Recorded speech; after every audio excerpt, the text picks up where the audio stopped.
Bonjour tout le monde et bienvenue dans cette nouvelle vidéo. Donc aujourd'hui une vidéo Amiga et aujourd'hui on va parler de la Vampire version 1200. Vous le savez, j'ai reçu la Vampire 1200 il y a à peu près une semaine. Depuis, je reçois pas mal de messages de personnes qui me demandent mon avis sur la Vampire 1200. Donc, je fais enfin cette vidéo pour vous la présenter. Si j'ai voulu prendre le temps pour faire cette vidéo, c'est vraiment que je voulais tester cette carte, tester plein de choses dessus avant de vous donner mon avis. Et par contre, j'ai un petit souci pour faire cette capture vidéo. Cela ne vient pas de la Vampire, ça vient de mon boîtier d'acquisition. Je ne sais pas pourquoi, je ne peux pas capturer l'audio de l'Amiga. Il veut pas l'audio de l'Amiga, c'est un truc de malade. Donc je vais rien pouvoir vraiment vous présenter, tourner dessus, parce que j'ai un souci avec l'audio. Donc c'est un peu moche de présenter les choses sans l'audio. J'essaierai de régler ça un peu plus tard, et puis de temps en temps, je vous balancerai quelques programmes, quelques démos, et ainsi de suite. Là, je vais vraiment vous donner mon avis simplement. Pour ceux qui ne me connaissent pas encore, il faut savoir que je suis quelqu'un de vraiment très exigeant. Quand j'achète un produit, je veux vraiment qu'il marche parfaitement. Je ne veux pas acheter un produit bancal, et quand quelque chose ne marche pas bien sur un produit que j'ai acheté, bah, je n'hésite pas à le dire clairement. Cela plaît à beaucoup de monde et bien sûr cela aussi dérange à certaines personnes. Il faut savoir que la vampire ce n'est pas ma première vampire, j'ai déjà eu des vampires pour Amiga 600, j'en ai eu 3 au total. Il faut savoir que c'est une carte que je n'aime pas du tout. Pour moi elle est vraiment instable, j'ai eu que des emmerdes avec, j'ai eu des problèmes de chauffe, ça a décroché et ainsi de suite. J'ai vraiment eu beaucoup de soucis avec la version 600. En plus, à l'époque, il n'y avait pas de FPU, donc beaucoup de choses ne fonctionnaient pas.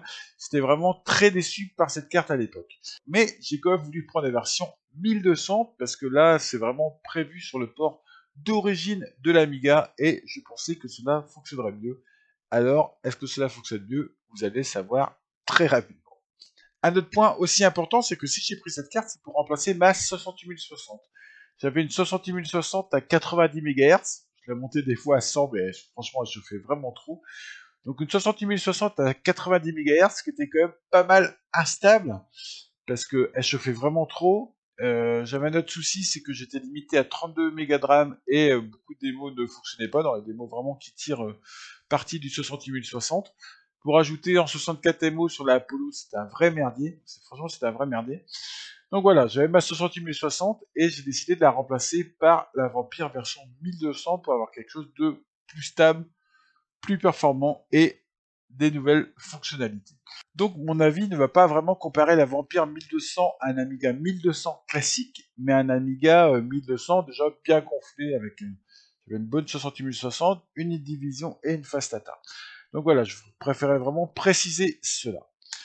Donc premier point sur la Vampire 1200, bien sûr, c'est la partie carte accélératrice, puisque cette carte est un peu une carte couteau suisse, ça permet de faire plein de choses, mais la première partie qu'on va s'intéresser, c'est la partie carte accélératrice.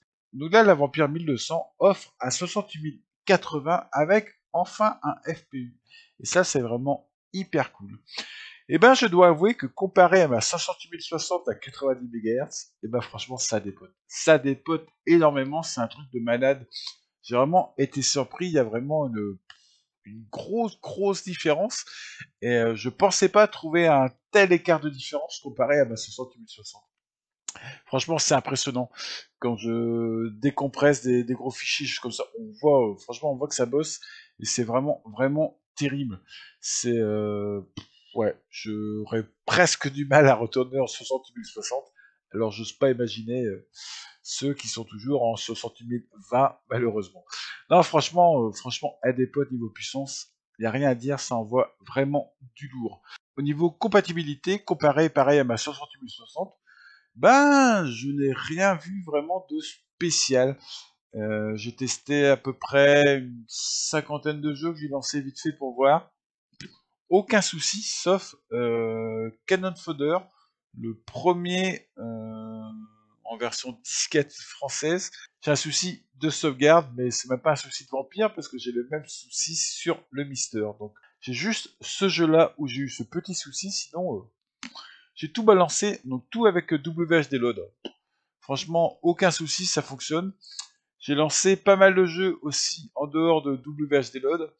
Et ça tourne aussi, j'ai eu aucun souci sur les jeux. Donc ça, faut savoir, c'est vraiment quelque chose d'important. Je n'ai pas eu de soucis sur les jeux. Donc au niveau démo, pareil, j'ai dû lancer à peu près 30-40 démos. Il y a une seule démo, je sais pas pourquoi, elle crash, elle se lance pas, alors qu'elle fonctionnait très bien sur ma 60060. Et une autre démo où j'ai un bug graphique que je n'avais pas avant. Voilà, un petit bug graphique vraiment à la fin. À la fin de la démo, j'ai un petit bug graphique. Donc ça, c'est les deux seuls points que j'ai vus. Après, j'ai pas tout testé le catalogue Amiga, hein, mais c'est vraiment les deux seuls points que j'ai vus. Par contre, je peux enfin lancer des bonnes grosses démos qui avaient besoin de 64 MO de RAM et ça fonctionne sans souci. Donc ça, c'est vraiment hyper cool. Donc au niveau puissance, ça gère vraiment hyper bien. Niveau compatibilité, ça gère vraiment hyper bien. Un autre point important, c'est est-ce qu'elle chauffe? Et ouais, c'est vraiment important parce que mon 68060 chauffait beaucoup trop. Et Vampire que j'avais sur l'Amiga 600 chauffait vraiment beaucoup trop. Donc est-ce qu'elle chauffe? Eh ben non, elle chauffe pas. Franchement, c'est un truc de fou. Elle chauffe pas. J'ai beau lui tirer dessus, je peux poser mon doigt sur le FPGA, il n'y a aucun souci. Je pose mon doigt, franchement, il n'y a aucun souci. Je n'ai absolument pas besoin de coller un dissipateur dessus. Donc ça, c'est vraiment un très bon point positif. Elle ne chauffe pas du tout. Est-ce qu'elle est stable? C'est un autre point aussi qui est vraiment important. Bah carrément, parce que là, pendant une semaine, elle a tourné quasiment non-stop et aucun souci, aucun plantage, rien. Vraiment hyper stable. C'est du très beau boulot. Elle chauffe pas, elle est hyper stable. Je suis hyper content de cette carte au niveau accélération. C'est vraiment, elle remplace très bien ma 68060. C'est vraiment hyper cool. Après, au niveau les petits plus, au niveau mémoire, pareil, donc elle gère 128 Go de fast. Donc là, je suis vraiment hyper content parce que je suis passé de 32 à 128 Go de fast. En plus, la mémoire est beaucoup plus rapide. Donc ça, pareil, c'est un gros plus au niveau puissance. C'est vraiment hyper cool. Après, au niveau fonction, qu'est-ce qu'elle rajoute par rapport à ma 68060? La possibilité de flasher directement dedans un kickstart. Avec ma 68060, je pouvais seulement mapper le kickstart. Donc au démarrage, il refaisait un deuxième démarrage pour mapper le kickstart. Là, je peux directement flasher la carte. Je vous ai fait un petit tuto là-dessus.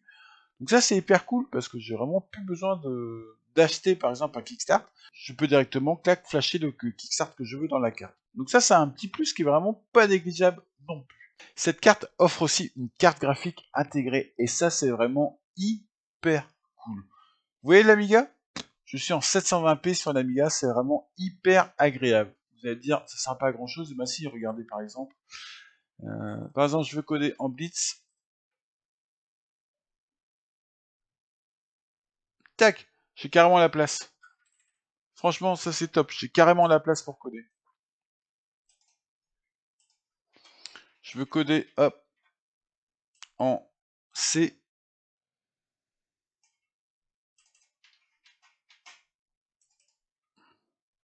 C'est pareil, j'ai carrément de la place. Et ça, c'est vraiment hyper agréable. Un énorme confort pour coder. Ça, c'est vraiment hyper cool. Bon, dommage que si vous voulez faire de la MOS, bah là, ça marche pas, parce que la MOS ne gère pas le mode RTG au niveau de son éditeur. Mais c'est vraiment hyper cool pour coder, c'est cool. Il y a certains logiciels graphiques qui, pareil, acceptent la haute résolution, donc ça permet d'avoir vraiment de la place, vraiment un énorme confort. Donc, le mode graphique permet ça, un énorme confort permet aussi de ne pas bouffer la mémoire chip. Vous voyez, elle n'a pas bougé la mémoire chip. C'est juste la face qui descend un petit peu, mais la chip elle bouge pas du tout. Donc ça permet vraiment de tout lancer sans avoir le problème de plus assez de mémoire chip. Ça c'est hyper cool. Et en plus cela offre un catalogue plus important de jeux, démos et logiciels qui utilisent le mode RTG. Donc ça c'est vraiment cool. J'ai aussi testé quelques jeux RTG et franchement, ça fonctionne vraiment bien. Voilà, j'ai testé ça en jeu RTG, donc il y a des portages PC, hein, genre Diablo, Cannonball, mais il y a aussi des jeux Amiga, hein, Gloom Deluxe, Genetic Species, Napalm, Simon the Sorcerer. Et c'est vraiment hyper cool de pouvoir les jouer en mode RTG. Ça permet d'avoir une définition beaucoup plus fine et plus de couleurs. Hop, je ne l'ai pas dit, hop. Voilà, je suis en 16 millions de couleurs, hein. Donc ça change des 256, je suis en 16 millions de couleurs. Donc la Vampire permet aussi d'avoir un affichage vraiment moderne, donc c'est vraiment un très grand confort. Après, il faut savoir que si vous lancez des jeux classiques, donc par exemple des jeux ECS ou AGA, bah, elle va basculer sur la sortie native de l'Amiga, donc soit sur la sortie Péritel, si vous utilisez votre Amiga en sortie Péritel, soit en HDMI ou DVI si comme moi vous utilisez une division. Donc ça, c'est le petit côté un petit peu chiant qui est souvent reproché à la Vampire, c'est qu'il faut basculer un peu entre les deux modes vidéo. Regardez, moi j'ai fait hop.